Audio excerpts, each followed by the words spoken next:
More exercise in SolidWorks. In this tutorial, you'll learn to use the extrude with draft and shell. So open the SolidWorks and let's go.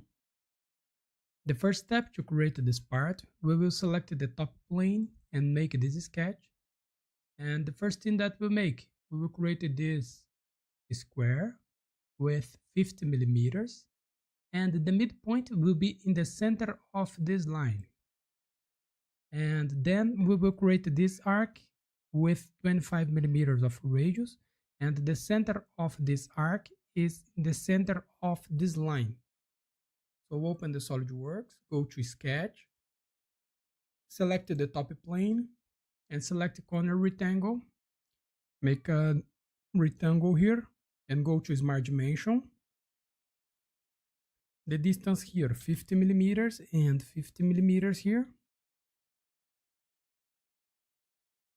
And now select this line, hold Ctrl in the keyboard, select the midpoint, and add relation, midpoint, and press OK.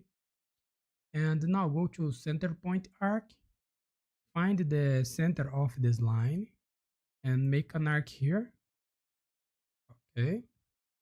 And select this line and transform this line in a construction geometry. We made this profile. So go to Features and select Extruded Boss Base.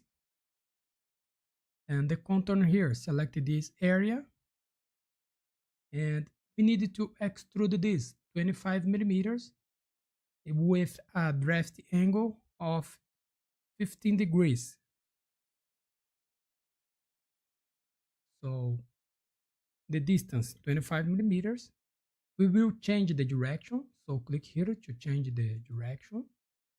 And active the draft and the angle 15 degrees, but here in this case is to outward, and press OK. We made this one, and now to finish this exercise, we will shell this body, and the thickness will be 5 millimeters. Okay.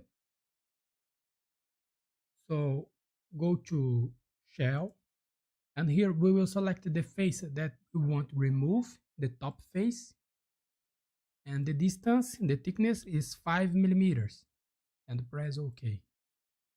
We made this one. So that's it. Here we finish our exercise. So thanks for watching, subscribe my channel for more, and see you in the next videos. Bye bye.